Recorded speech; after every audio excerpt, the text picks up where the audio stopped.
Let's dive right in with yesterday's historic day at the Supreme Court, where the justices heard oral arguments regarding Donald Trump's claim he is immune from prosecution for his official acts as president. NBC News senior legal correspondent Laura Jarrett has details.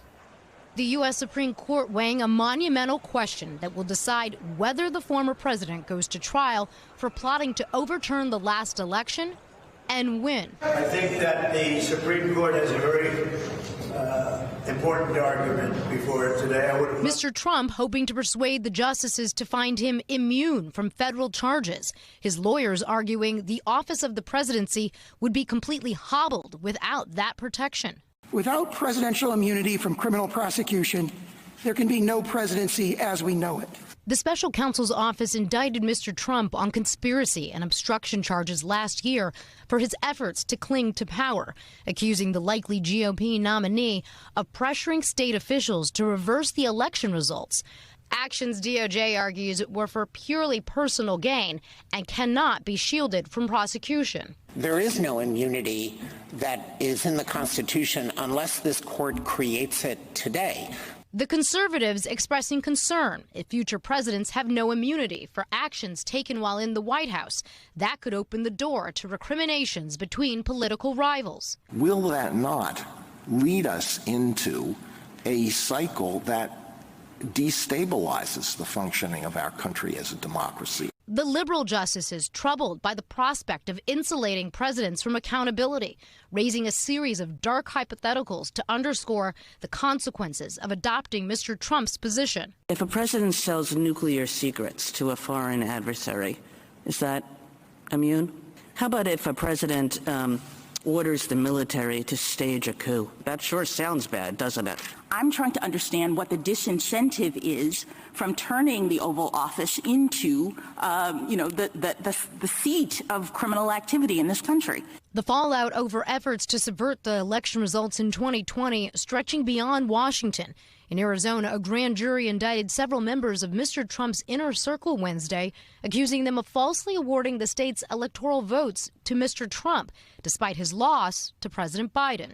The sending of phony slates of pro-Trump electors to Congress to disrupt the election certification on January 6th looming large at the high court as well, as the justices look to determine the line between a political candidate's actions taken for personal gain from a president's official conduct that could be immune from prosecution. Laura Jarrett reporting for us there. So Lisa Rubin, listening was fascinating, first of all, to listen, to get an ear into the Supreme Court for those oral arguments over nearly 3 hours yesterday.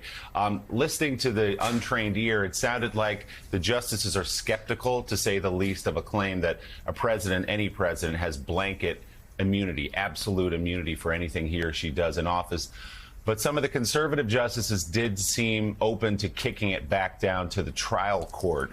What was your read of what we heard yesterday? That we're not going to see a trial in Tanya Chutkan's court anytime soon for the reasons, Willie, that you just stated. The conservative justices seem to be moving away from Trump's claim of blanket immunity. That's a good thing writ large. But the idea that we would then have to have further proceedings to determine which of the allegations in the indictment pertain to official acts versus private acts. And by the way, I should note that Trump's lawyer did concede that certain of the conduct alleged here does amount to private conduct.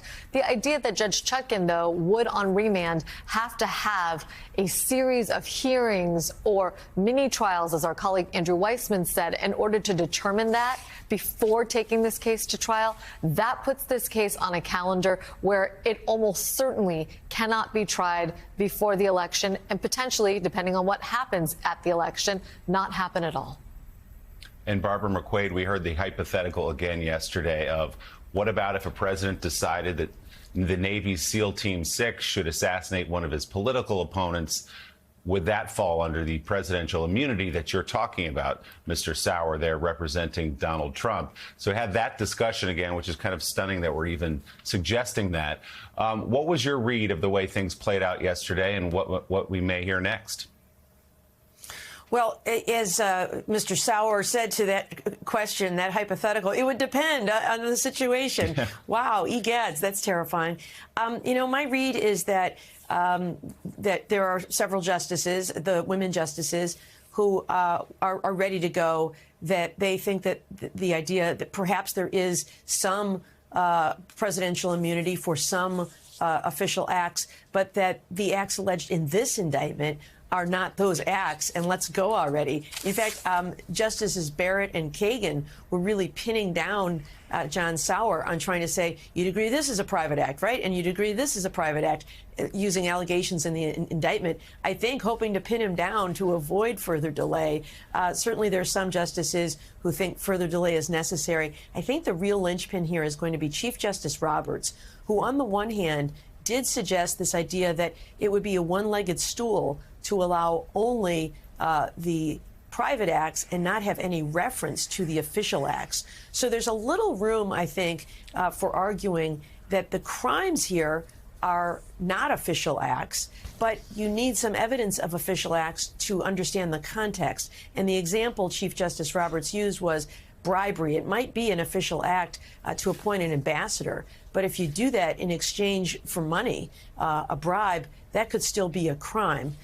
But I think, as Lisa said, I agree that at the end of the day, it seems necessary to probably sort out what is and is not an official act here, and most notably the conduct relating to the Department of Justice and using them or abusing them could be deemed an official act. But Jack Smith still has one trick up his sleeve, I think, which is to pare down the indictment and use only the things that are clearly private acts here.